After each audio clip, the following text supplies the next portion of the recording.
नमस्कार साथियों।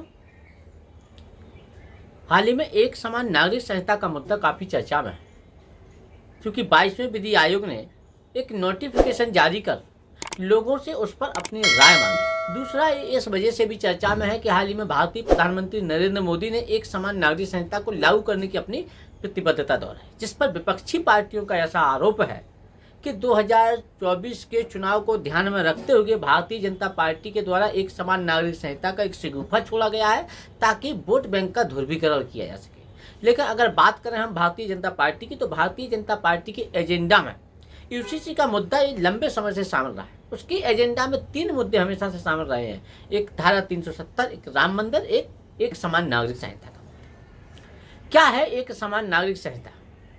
भारतीय संविधान का अनुच्छेद 44 कहता है कि राज्य एक समान नागरिक संहिता को पूरे देश में लागू करने का प्रयास करेगा। इसका एक समान नागरिक संहिता का सीधा सा अर्थ है कि विवाह, तलाक, उत्तराधिकार, गोद लेने, जमीन जायदाद के मामले में सभी धर्मों के लोगों के ऊपर एक जैसे नियम, एक समान नियम लागू होंगे, जैसे हिंदू लॉ के अनुसार हिंदुओं के लिए। बात जब भी महिला अधिकारों की आती है, हमारा पितृसत्तावादी पुरुष समाज हमेशा उसके विरोध में खड़ा दिखाई देता है। आज बात सिर्फ मुस्लिम महिलाओं के अधिकारों की नहीं है। एक समय हिंदू महिलाओं को भी उनके हक अधिकार दिलाने के लिए जब डॉक्टर BR अम्बेडकर के द्वारा संसद में हिंदू कोड बिल लाया गया था, तो यही हिंदू कट्टरपंथियों ने उनका जमकर के विरोध किया था और हिंदू कोड बिल को पास नहीं होने दिया था। बाद में पंडित जवाहरलाल नेहरू ने उसे कई टुकड़ों में पास कराया।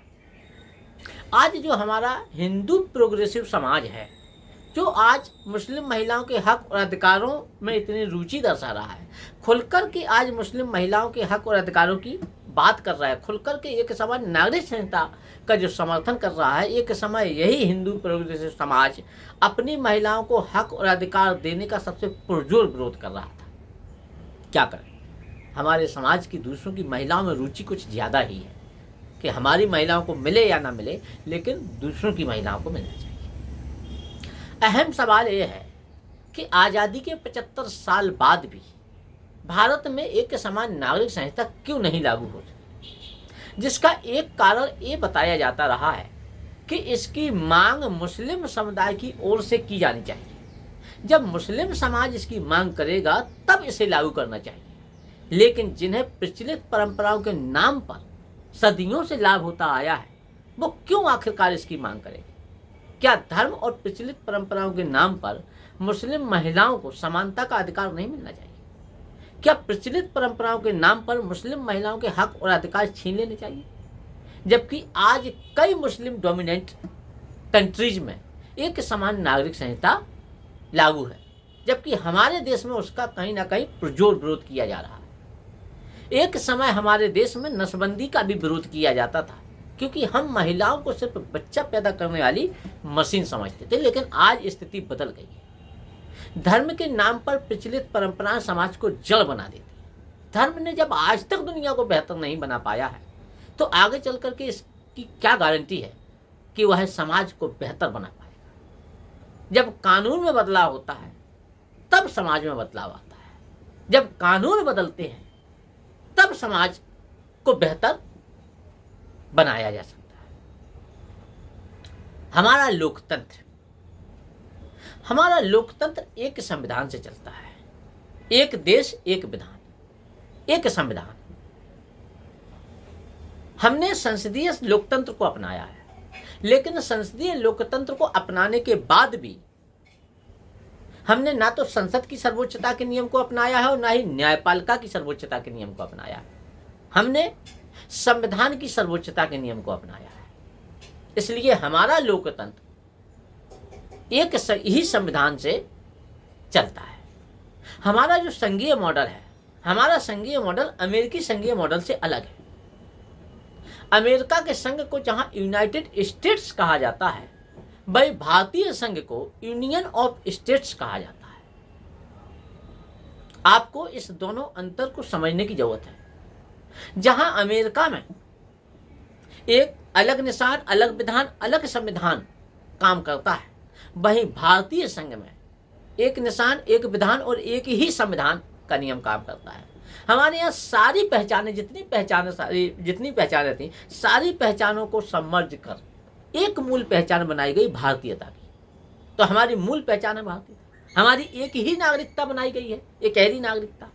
हमारे सारे राज्य एक ही निशान अर्थात तिरंगे के नीचे एकत्रित होते हैं और एक पूरा देश एक ही संविधान से चलता है। तो हमारा जो संघीय मॉडल है अमेरिकी संघीय मॉडल से अलग है। अमेरिका में राज्यों के अलग अलग संविधान है, अलग अलग निशान है, अलग अलग विधान, लेकिन वहीं भारत में ऐसा नहीं। नागरिक संहिता को लागू करने के समर्थक अधिकतर अनुच्छेद 14 का उदाहरण देते हैं। वो कहते हैं कि एक समान नागरिक संहिता को लागू न करना अनुच्छेद 14 का अपमान है, क्योंकि अनुच्छेद 14 ये कहता है कि सारे नागरिक विधि के समक्ष एक समान होंगे। लेकिन अनुच्छेद 14 को सिर्फ इसी सेंस में समझने की जरूरत नहीं है, इसका एक दूसरा पक्ष भी देख लीजिए। अनुच्छेद 14 को इतने नैरो सेंस में जानने की जरूरत नहीं है। अनुच्छेद 14 में दो बातें लिखी हुई हैं। एक बात विधि के समक्ष समता और दूसरी बात लिखी है विधि का समान संरक्षण। क्या अंतर है दोनों में? एक दो उदाहरण से समझिए। दिल्ली में जो दामिनी रेप कांड हुआ था, सुना होगा आप लोगों ने उसके बारे में, काफी चर्चित था वो, रहा था वो। उसमें जो 5 आरोपी पकड़े गए थे उसमें 4 एडल्ट थे और एक माइनर था। तो एडल्ट जो 4 आरोपी थे उनके साथ में अलग व्यवहार किया गया और जो माइनर था उसके साथ में अलग व्यवहार किया गया। माइनर को माइनर कोर्ट और एडल्ट को तिहाड़ जेल में भेजा गया। एक और उदाहरण, मान लीजिए कि एक व्यक्ति एक महीने में 1 लाख रुपए कमाता है और एक व्यक्ति एक महीने में 30,000 रुपए कमाता है।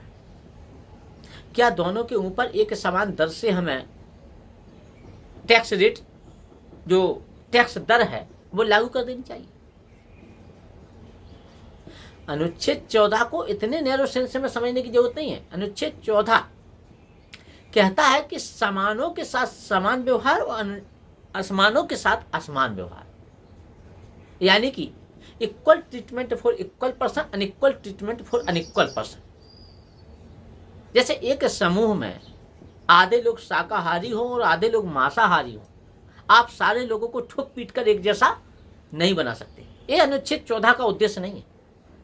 अनुच्छेद 14 में जो दो बातें लिखी गई हैं, इन दो बातों को सही तरीके से समझने की जरूरत है कि अनुच्छेद 14 का आखिरकार वास्तविक उद्देश्य क्या है। अरस्तु ने भी इस बात को कहा था कि समानों के साथ समान व्यवहार, असमानों के साथ असमान व्यवहार। यदि आप समानों को असमानों से मिला देंगे, असमानों को समानों से मिला देंगे, तो समस्या खड़ी हो जाएगी। इंदिरा साहनी बाद में हमारी न्यायपालिका ने भी इसी तर्क को दिया था कि पिछड़ों के साथ में पिछड़ों को जब रिजर्वेशन दिया जा रहा था, तो पिछड़ों को रिजर्वेशन इसलिए दिया जा रहा था क्योंकि उनकी स्थिति कुछ लोगों से अलग है और जिनकी स्थिति असमान है उन्हें समानता के धरातल पर लाने के लिए उनके साथ में अलग ट्रीटमेंट करना पड़ेगा, अलग व्यवहार करना पड़ेगा। तो अनुच्छेद 14 जो दो बातें कहता है, उन दोनों बातों को सही तरीके से समझने की जरूरत है। आप सारे लोगों को एक ही जगह से एक ही नियम से नहीं दौड़ा सकते, सारे लोगों के ऊपर एक ही कानून लागू नहीं कर सकते। मान लो एक दौड़ होनी हो, उस दौड़ में 10 प्रतिभागी हो, उसमें आधे अंधे हों और आधे लंगड़े हों, तो क्या सारे लोगों को एक ही जगह से एक ही नियम से दौड़ाएंगे? एक देश एक विधान तभी लागू होगा जब पहले सभी के लिए परिस्थितियां तो समान बनाओ। जब परिस्थितियां समान होंगी तब एक देश एक विधान वाला नियम काम करेगा। तो अनुच्छेद 14 में जो दो बातें लिखी हैं, आपको ये समझने की जरूरत है कि आखिरकार संविधान निर्माताओं ने दो बातें क्यों लिखी। एक ही बात लिख देते कि विधि के समक्ष सारे समान होंगे, बात खत्म। क्योंकि उन्हें मालूम था कि हमारा देश पंथ निरपेक्ष देश है, विविधताओं वाला देश है। इस देश में सिर्फ एक ही नियम काम नहीं करेगा, हमें समानों के साथ समान ट्रीटमेंट और असमानों के साथ असमान ट्रीटमेंट करना पड़ेगा। अगर हम दोनों को एक साथ ला करके मिला देंगे तो इससे कहीं ना कहीं एक बड़ी समस्या खड़ी हो जाएगी। एक देश एक विधान तभी काम करेगा जब हमारी पंथनिरपेक्षता और विविधता का भी सम्मान हो। मूल धर्म हमारा संविधान है। तो अनुच्छेद 14 में जो 2 बातें लिखी हुई हैं उसको आपको सही तरीके से समझने की जरूरत है।